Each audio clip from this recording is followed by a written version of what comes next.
Good evening. This is News.PH, but it's not politics as usual. I'm Pia Hontiveros. Tonight we're talking about the alleged New People's Army ambush on the convoy of Hingoog Mayor Ruth Gingona in Misamis Oriental. We have with us a member of the International Legal Advisory Team of the National Democratic Front negotiating panel, Attorney. It is Edre. It's Edre. Edre Olalia. Good evening, sir. Thank you for joining us. Good evening. It's my pleasure, Pia. Yeah. In a while, we'll be joined, of course, by Attorney Alex Padilla and Senator T.G. Gingona. But we'll talk first to Attorney Olalia. Well, Attorney, let's begin with this. No? The NPAs had first said that it was self-defense, but they also said that they had warned Mayor Gingona not to allow her security escorts to bring arms into so-called NPA territory. Is that correct? Well, the information that I got based on the documents and the statements that they already released has established certain facts already. One, that the lead vehicle in the convoy of the mayor was occupied by the mayor herself. Second, that she was coming from a fiesta, so she was already going out of the territory of the New People's Army. And thirdly, that they should have known. The NPA unit there should have known that there were civilians in the vehicle. So when the checkpoint was established, they should have been informed from their own people coming from the area where the mayor came from that the convoy had the mayor on board. So parang kumbaga may intel network din naman ng NPA. Oh, certainly. So dapat alam nila yun. Dapat alam nila. Oh. You said, and this is my next question, has the NPA carved out territory of its own already? Because you said they were coming from NPA territory. They were in NPA territory. Well, it's their consistent assertion that given the reality that the Philippines is a very large country, it's very mountainous, it's an archipelago. It's a reality on the ground that there are certain areas that the NPA asserts a significant control or effective control over a significant portion of our territory. Whether that control is contested or not, it's an assertion by the NDF and the NPA. And as a matter of fact, for people in the countryside, they know that there are NPA checkpoints that have been established all over. They also said that they acted only in self-defense, as we said, no? And that they were fired upon first by Gingona's convoy. So is it like you expected the convoy carrying a mayor and her security escorts to stop at a security checkpoint and submit to a search? Ganun ba? Is that what they're thinking? I wouldn't know that personally, but from my exposure as a legal consultant of the negotiating panel, and because of my exposure, I have known that there are certain practices and policies and protocols. Given the fact that the family of the Gingonas are regarded in high esteem by the NDF and the revolutionary movement in general, and given the fact that they knew already that the mayor and her convoy already went into their so-called territory, were already getting out, and that they were in constant communication, they should have just have let her go and probably just discuss this misunderstanding later on. Although the initial report was that they were actually the first ones who fired. They meaning the Gingona convoy? Yeah, that was the information that was established initially, though. But even as a lawyer, I don't think that justifies the reaction, given that they even used grenades and and that there were civilians, obviously, that were the victims. So I don't think that it may explain the situation and the circumstances, but I doubt whether it's going to justify it altogether. But even if they fired first, the problem there was that they had put a roadblock. And sila mismo nagsabi, ang NPA mismo nagsabi, they put a roadblock. And the people in the convoy fired at them because they were flagging them down. That's right. Diba? That's the information. So why would you put a roadblock? Hindi ba? Kasi ang assertion ng NPA, mayroon silang mga territories, and then as part of their governmental functions, peace and order, they don't want, especially during this time, elections, no?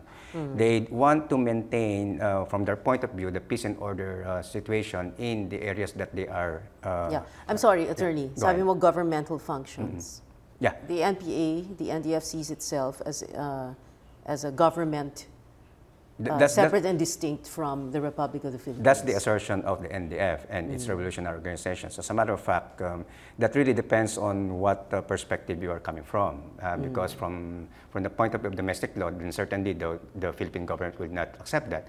But from the point of view of international law, they can assert that because they are waging an armed struggle against oppression and exploitation, that there are certain provisions in the Geneva Conventions and Protocol that would respect and even recognize this right to bear arms and even change a government, which from their point of view is not receptive to the interests of the people that they are representing.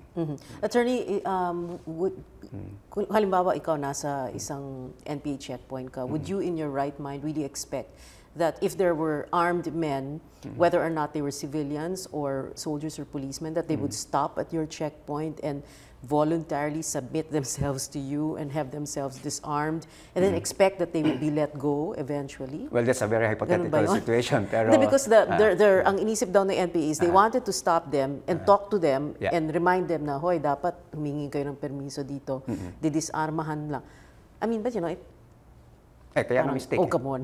Kaya nga mistake. So, kung ako lang tatanungin mo, syempre, I wouldn't go to a place that I don't know what it is all about. I don't want to go there na hindi ko alam kung ano yung pinapasukan ko, sino yung mga tao dyan. Is it safe from whatever standard you want to use? Pero normally, syempre, no, if you are flagged down by an armed group na hindi mo kilala, then normal reaction naman. Ba't ka naman titigil, di ba? Exactly. Especially, mas madalas pa nga yung, yung inihinto ka ng mga impostors na mga peace officers, no? Kahit yung mga checkpoints na sineset up. Or mga highway. Yes, exactly. So, but ang context kasi niyan, alam din naman kasi nila, Mayor, na nandun sila sa territory ng NPA. Di lalo siyempre hindi sila titigil, di ba? Ba't sila titigil? Precisely. Kaya nga may admission na yung NDF na it was a mistake. Were they requiring the payment of permit to campaign fees? I wouldn't know that. But from my readings, they have a policy, the NDF has a policy that they want to regulate the ingress and egress of people in territories where they are campaigning. I mean to say the candidates. Because one, if you bring firearms into those territories, then the people are prone or are vulnerable to threats and harassment, no? Given the fact that the guns, goods, and gold even if the security people are just securing, or you know. Well, that's one reason. The other reason is that it also wants to avoid the unfortunate incident that contending parties who have their own security forces, no matter how big or small they are, might run clash. might clash. So what they want to do, as far as the NPA is concerned, we want to maintain, though they do not directly participate in these traditional elections, they respect the right of the people to vote and to be voted for. But that is on the premise that you respect their own policies. So talagang parang gobyerno. So walang permit to campaign fees? I wouldn't know that. You wouldn't know that. But when you say they want to regulate ingress and egress, so can we call it toll fees? No, that can constitute coordinating and informing the people in the territory that they're going to enter that we're coming in. And these are the people that are escorting us, and that we come here to campaign, and we come in peace. As a lawyer, would you be able to justify permit to campaign fees? Would you defend the NPA, the NDF, and say they have every right to collect permit to campaign fees? But that assumes that there is a permit to campaign policy, because I wouldn't know that there is a permit to campaign. What I'm saying is that there is a policy that they want to regulate the ingress and egress for peace and order reasons. And then coordination with the people on the ground, whether or not they pay something is something that they should discuss with the... Okay, well, whatever it is, if there is any payment of any sort, if there is any fee of any sort, would you be able to justify that as a lawyer? As a lawyer, no, of course, because I'm an officer of the court. I'm bound to respect the Constitution of the Philippines. And would you say that kung walang bayad, edi ambush na lang parang gano'n? No, what really happened dun sa kay Mayor, talagang checkpoint, hindi. Kasi ambush connotes na may premeditation, may plano, pinagandaan. Bali, may surveillance muna. Tinignan kung ilan yung darating, sino yung ganyan. Precisely dahil hindi siya ambush checkpoint, hindi nila talaga alam sino yung nasa vehicle, ilan yung armado, kaya talagang mistake. Kaya nga dinideploy ng NDF kasi dapat nagkaroon ng konting extra discretion. Kaya lang, as you said nga, palabas na nga I'm sure ilang oras sila nasa loob, di ba? Hindi, Hindi pa na-monitor. Oo. Ang galing-galing ng Intel network ng NPA, di ba? Kaya nga openly sinabi na dapat investigahan, i-determine accountability, tapos mag-identify ng steps para hindi maulit yung mga ganitong incident. Right. Okay, we have on the phone right now Attorney Alexander Padilla, his GRP Chief Negotiator, or Chair, Government Negotiating Panel. Good evening, Attorney Padilla. Thank you for joining us. Good evening, Pia. Good evening, Edre. Hi, good evening, Alex. Sir, can you tell us, what does the government do, the Government Peace Panel do about an issue like this? You know, when you have permit to campaign fees or seeking permission to campaign from the NPAs? Well, siyempre, government does not recognize yung permit to campaign as well as seeking fees for any other activity connected with the campaign. Let me talk about the incident itself also. I've read Edre, and ang view naman government condemns this incident. It's really contrary to human experience na hindi alam ng NPA na nandun sa loob si Mayor Quingona. As you said, she came from a fiesta inside their supposed territory. So alam na ho nila kung sino ho yung occupant dito eh. And correctly, sabi ho nyo, Pia, I think it was really an ambush rather than a checkpoint, Besides, makikita naman ho natin kung walang intent, really, ang NPA, bakit tadtad sarado ang kotse, Ginamitan pa ng granada. Obviously, there was really an intent, And I have not heard the NPA apologize for the killing of the bodyguard or the driver. They just apologize for this so-called mistake, pero hanggang doon na lang, Wala silang sinasabi tungkol doon sa mga namatayan, So it's really unfortunate itong incident na to, but then again, this policy arises simply because yung violent ang ating yung armed struggle pa rin ang piniperso ng NPA dito, trying to hold territory na violently. Attorney Padilla, like you were saying, palabas na sila doon sa area, or what the NPA claims is its territory. Do you say, are you standing by a statement that this was an ambush and not a simple mistake? Yes, definitely. Dahil sabi niya, she stayed there in that activity for I think a couple of hours, Marami hong tao nag-attend noon, marami hong nakakita noon. Yung palabas, then the so-called roadblock, In other words, alam rin naman nila kung saan siya papunta. Yung pali siya doon sa lugar, alam kung saan siya pupunta at kung sino ang kanyang mga kasamahan doon sa mga kotse.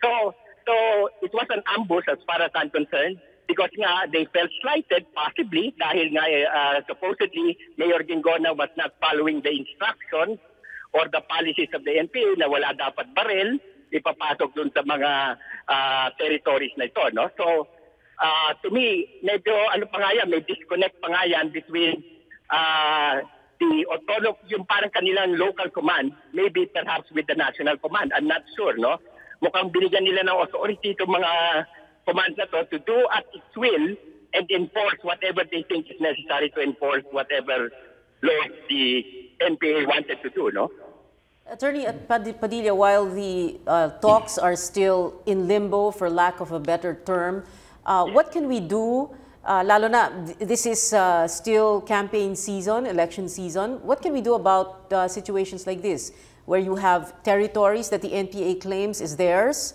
or areas that they claim are theirs, and you have these issues of permits to campaign fees, or hihingi ng permiso sa NPA para makapagkampanya sa isang lugar. Anong pwedeng gawin?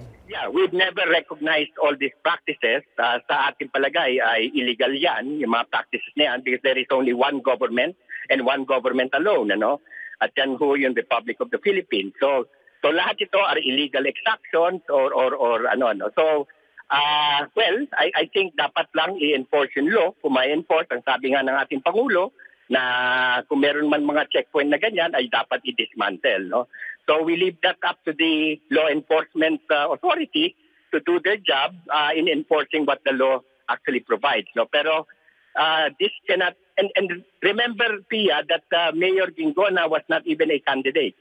Right. No? It's her daughter.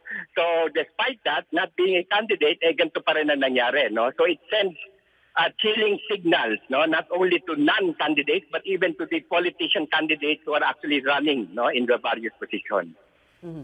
Correct me if I'm wrong, Attorney Yes. Olalia. It was Renato Reyes of Bayan Muna who said that this is not extortion, it's civil war. It's Renato Reyes from Bayan, not Bayan Muna. Bayan, sorry. And there's an issue as to the citation, the quotation taken from them. It highlighted a minor fact rather than the major point that it was an unfortunate incident at the commissariat with the Gingono family and the But did he say it is civil war?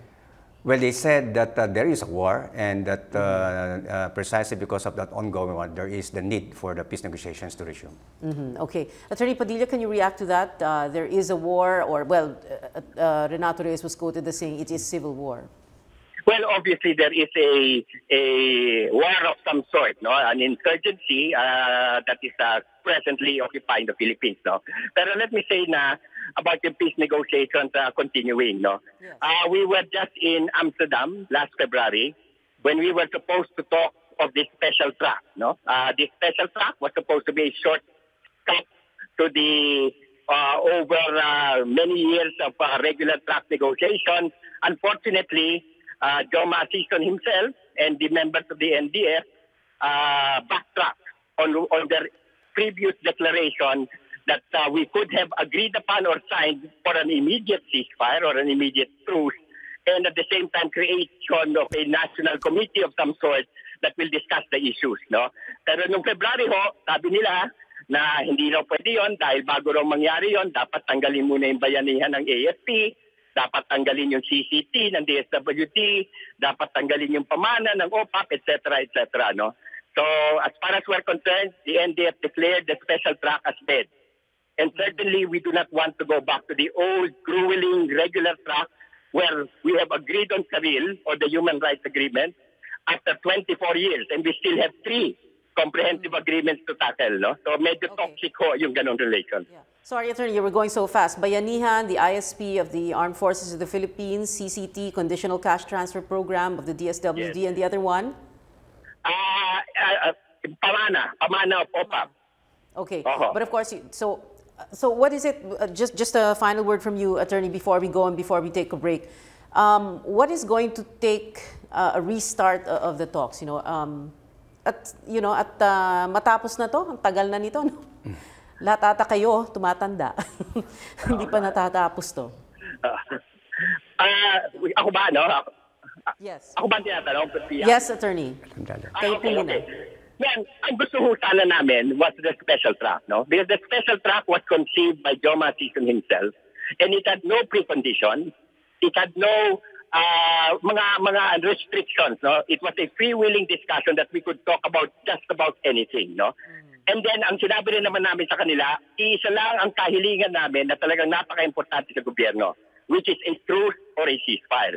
Ibig sabihin, tigil tayong putukan, no? Katulad ng MILF, nag-usap sila, wala namang putukan, ano? Meron mga ilan violations, but basically no other violation. So that's what we wanted. That's the situation we wanted. But they rejected that, no? And we even said that we can talk for the next 100 years so long as we don't fire and kill each other, no? But they rejected that. They were saying that if that happens, people, their combatants might come down from the mountains and never return. So we are at an impasse, Pia, and we don't know how to get out of it simply because they keep on imposing conditions like release of prisoners as a prior condition before negotiation. Yeah, okay. Well, I'm sure everybody hopes that this will be over soon, next few years. Anyway, thank you very much, Attorney Alex Padilla. Thank you, sir, for joining us. We hope to see you here in the studio very soon. We're taking a short break. News.PH will be right back. Stay with us.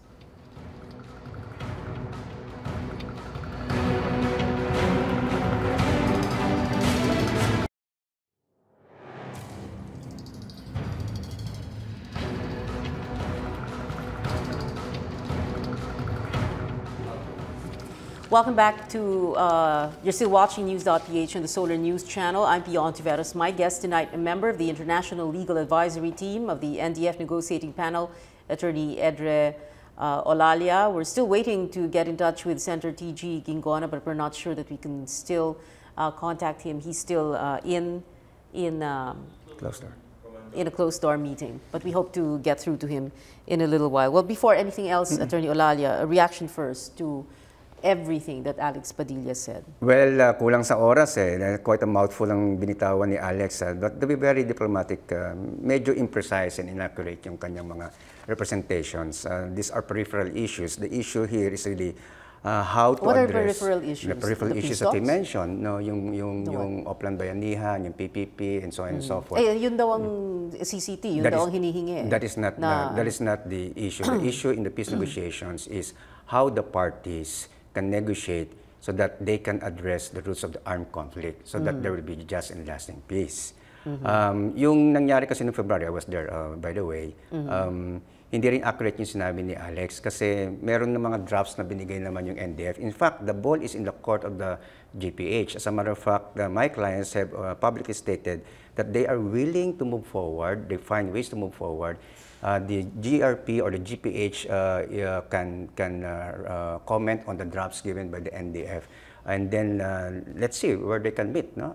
But the point is, by putting up front the question of ceasefire without addressing the social and economic reasons why there's a war to start with, then that's totally unacceptable. No revolutionary organization in any part of the world will agree to a ceasefire, But how can you talk nga kung walang ceasefire, hindi ba? Can you talk na nagpapatayan pa in the field? Kaya nga merong karil, yung tinatawag na Comprehensive Agreement on Respect for Human Rights, International Humanitarian Law. While the parties are engaged in armed conflict, they are obliged to follow certain rules of war. Not to attack civilians, not to harm civilians, to respect the rights of prisoners. Ano ba nangyari doon sa Ingoog? Kaya nga dineploy ng NDF. Kaya nga openly, the negotiating panel, I just received word, I think you have a copy about 2 hours ago, that the NDF negotiating panel categorically deplores the incident and expresses sympathy with the family of the Gingona, who they regard in high esteem.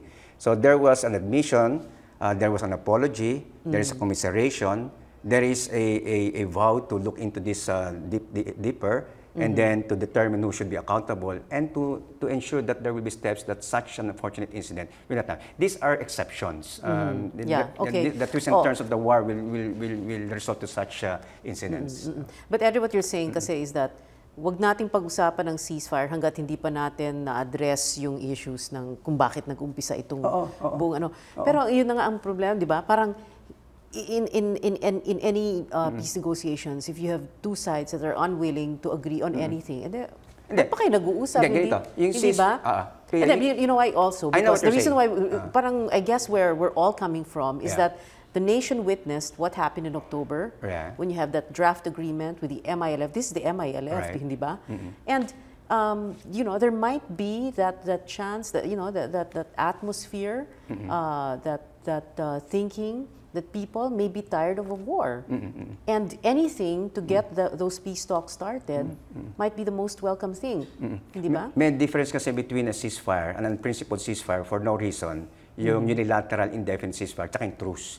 Yung truce kasi nag-offer na ng NDF since 2011, I think, no? Nag-offer sila ng truce on the premises that certain issues must be resolved so that hindi pa ulit-ulit. Kasi kung magkakaroon ng yung literal lang na ceasefire, natigil putukan lang without addressing the roots of the armed conflict, babalik yan. Hindi siya magiging principled permanent ceasefire that will really be a just and lasting peace. So, while technically, maganda nga na tigil putukan, maganda nga na mag-usap muna, pero dahil nga, to start with, sa tingin naman ng NDF, hindi makikipag-usap ang government kung wala naman talagang armed force yung NPA, di ba? So, it's like tying the hands of the NDF kung even before mag-usap, magkakaroon ng tigil putukan. Although, hindi sila nagsasara sa mga ceasefire na hindi indefinite. Kunyari, may bagyo, may kalamidad, sa mga panahon ng Kapaskuhan, tsaka yung truce and alliance na inoffer ng NDF na unfortunately hindi pa nagkakasundo. Pero open ng NDF. As far as I know, as far as my clients have been saying, tuloy pa rin tayo, okay lang. Kung merong mga bumps along the way, basta open kami, basta huwag niyo kaming tatalian ng kamay. Kasi kailangan natin sagutin ang mga suliraning na problema ng lipunan na naging sanhi, bakit lumalaban ng mga taong bayan. So for you, for your clients, there's no such thing as an unconditional ceasefire, just to jumpstart and build confidence?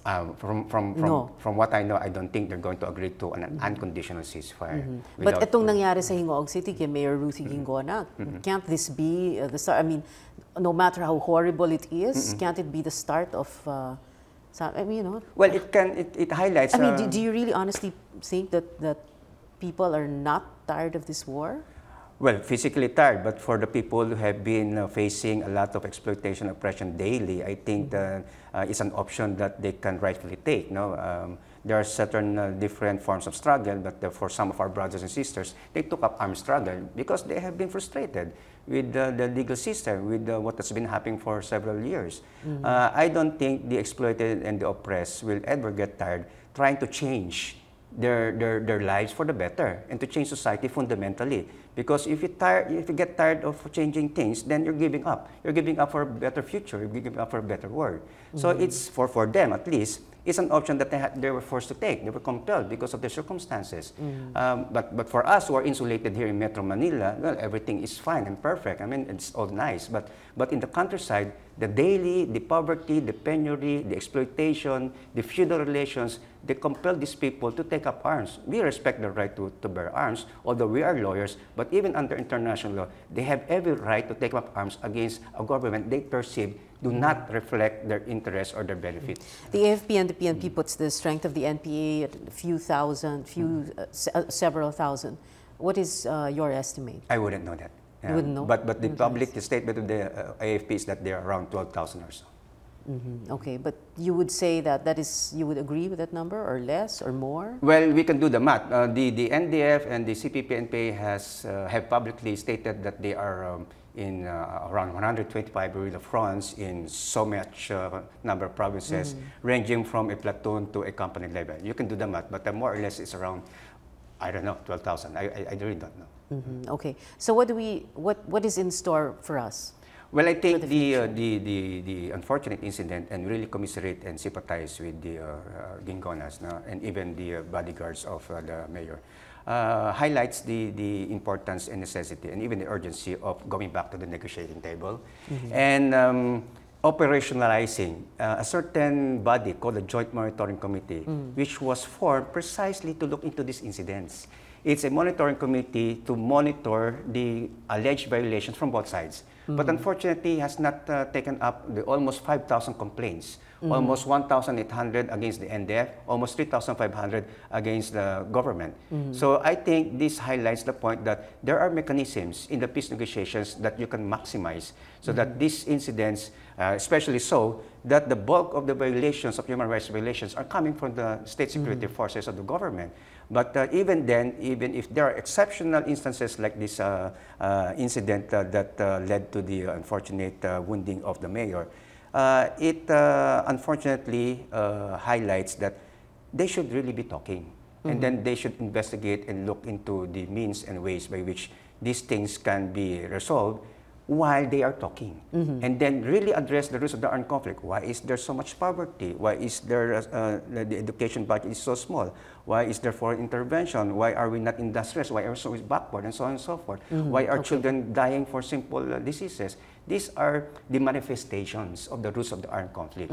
Because there are technical terms or political terms to describe this. But on the ground, these are the reasons why people are rising up in arms. There is a war on another level. It's the propaganda war. Do you think the NPA and the NDF won this chapter with the incident involving Mayor Ruthie Ginggona? Well, if you use propaganda in a pejorative sense, this is certainly nobody wins here, no? But if you use propaganda in the sense of trying in other words, did you gain points? Did the NPA gain propaganda points with this incident? Well, it's a lesson. I can say it's a lesson. I think it's something that they should seriously look into, and then that it's about time for them also to revisit actual tactical specific policies and implementation of the policies on the ground. Because what I understand is that the unit that was involved in this incident was a small unit. It was a squad. So, and that the information that should have come from the command did not reach them on time. Okay. Mabagal yung runner nila. Anyway, but you know, the Philippine National Police has rules for their checkpoints. May rules ba ang NPA sa checkpoint nila? Well, the basic rule is that you should not harm civilians. Civilians, but you can harm the police or the AFP, whether or not they're in uniform and whether or not they're armed. Because even under international law, they are considered combatants, and that they are, except there are only 2 instances where you should respect even uniformed personnel.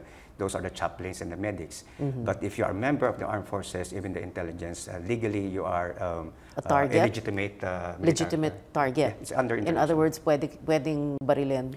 Depende. Pero kung sumusuko na, tinatawag natin hors de combat.